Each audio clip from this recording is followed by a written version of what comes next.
Hi guys, ഞാനിപ്പോൾ ഉള്ളത് കോവളം ബീച്ചിൽ നിന്നാണ്. കഴിഞ്ഞ തവണ നമ്മൾ ട്രിവാൻഡ്രത്ത് വന്നപ്പോൾ നമുക്ക് കോവളം ബീച്ചിൽ ഇറങ്ങാൻ പറ്റിയിട്ടുണ്ടായിരുന്നില്ല. കാരണം കടൽ അത്രത്തോളം കരയിലേക്ക് കയറിയിട്ട് ഇവിടെ കർശനമായി നിയന്ത്രണമായിരുന്നു.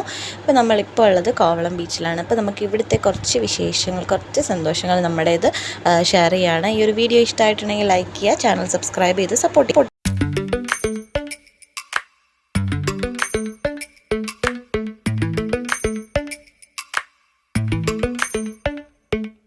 അതിശക്തമായ ചൂടിലും നമ്മൾ ഈ കോവളം ബീച്ചിൽ വന്നിട്ട് ഈ ഒരു വെള്ളം നമ്മുടെ കാലിൽ അടിച്ചപ്പോഴത്തേക്കുണ്ടല്ലോ, എൻ്റെ പൊന്ന് സാറേ, ഒന്നും പറയാനില്ലാത്തൊരവസ്ഥയാണ്. അതുപോലത്തെ തണുപ്പ്, ആ മരുഭൂമിയിൽ മഴ പെയ്യുന്ന ഒരവസ്ഥയൊക്കെ ഉണ്ടല്ലോ, ആ ഒരു ഫീലിങ്സ് ആയിരുന്നു.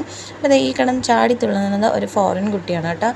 നമ്മുടെ നാട്ടിലെ കുട്ടികളൊക്കെ ആണെങ്കിൽ കടലിലേക്ക് കാണിക്കാൻ കൊണ്ടുപോകാമെന്ന് പറഞ്ഞ് കൊണ്ടുപോയിട്ട് അറ്റത്ത് ചെല്ലുമ്പോഴേ പറയും, ഇറങ്ങല്ലേ ഇറങ്ങല്ലേ, തിരമാല വന്ന് നമ്മളെ അടിച്ചുകൊണ്ട് പോകുന്നു. പക്ഷെ അവർക്ക് അങ്ങനത്തെ പ്രശ്നമൊന്നും ഇല്ലാത്തതുകൊണ്ട് അവർ ത്രൂ ഔട്ട് ഞാൻ വന്ന് അവിടുന്ന് പോരുന്നിടം വരെ ആ കുട്ടി ആ ഒരു കടലിൽ സ്വിം ചെയ്യുന്നുണ്ടായിരുന്നു. ഓരോ തിര വരുമ്പോഴും അതിൻ്റെ ഒപ്പം ചാടിത്തുള്ളി അവൻ എൻജോയ് ചെയ്യുന്നുണ്ടായിരുന്നു. ഒറ്റയ്ക്കാണെങ്കിൽ അവൻ്റെ ആ ഒറ്റയ്ക്കുള്ള ആ ഒരു സമയം അവൻ നന്നായിട്ട് എൻജോയ് ചെയ്യുന്നുണ്ടായിരുന്നു.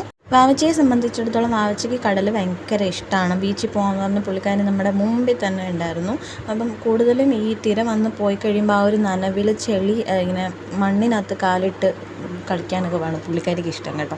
കൈ വിട്ടേക്കാമെങ്കിൽ ഇപ്പം തന്നെ ഫുള്ള് നനഞ്ഞ് കയറി വരും. അതുകൊണ്ടാണ് കൈ പിടിച്ചുകൊണ്ടിരിക്കുന്നത്. നമ്മൾ ആ ഒരു ടിപ്പിക്കൽ മലയാളി പേരൻസാണ്. അതുകൊണ്ട് തന്നെ നമ്മൾ കൈ പിടിച്ചിട്ടുണ്ടായിരുന്നു കേട്ടോ. തീരെ കുഞ്ഞല്ലേ, നമുക്ക് അത്ര പരിചയമില്ലോ. ഇവിടെ ഉള്ളവരൊക്കെ ആണെങ്കിൽ ഡെയിലി വന്നും പരിചയമുള്ളവർക്കൊക്കെ ആണെങ്കിൽ കുഴപ്പമില്ല. ഇവൾ വല്ല കാലത്തൊക്കെയാണ് ഇതുപോലെ ബീച്ച് കാണുന്നത്. നമുക്ക് പിന്നെ നമ്മുടെ വീട്ടിൽ നിന്ന് നമുക്ക് ആലപ്പുഴയ്ക്ക് പോകണം, ബീച്ചിൽ പോകണം എന്നുണ്ടെങ്കിൽ.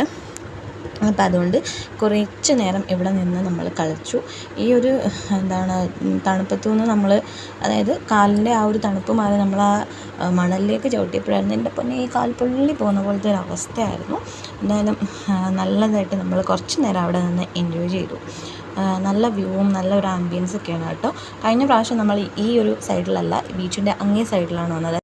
അപ്പോൾ നമ്മുടെ ഈ ഒരു കുട്ടി വീഡിയോ നിങ്ങൾക്കൊക്കെ ഇഷ്ടമായി എന്ന് വിചാരിക്കുന്നു. നമ്മൾ ഇതുപോലെ കുഞ്ഞു കുഞ്ഞു വീഡിയോസും അതുപോലെ ലെങ്തി ആയിട്ടുള്ള വീഡിയോസൊക്കെ ആയിട്ട് വരുന്നതായിരിക്കും. അപ്പോൾ ഈ ഒരു വീഡിയോ ഇഷ്ടമായിട്ടുണ്ടെങ്കിൽ ലൈക്ക് ചെയ്യുക, ചാനൽ സബ്സ്ക്രൈബ് ചെയ്ത് സപ്പോർട്ട് ചെയ്യുക. മറ്റൊരു വീഡിയോ ആയിട്ട് കാണാം.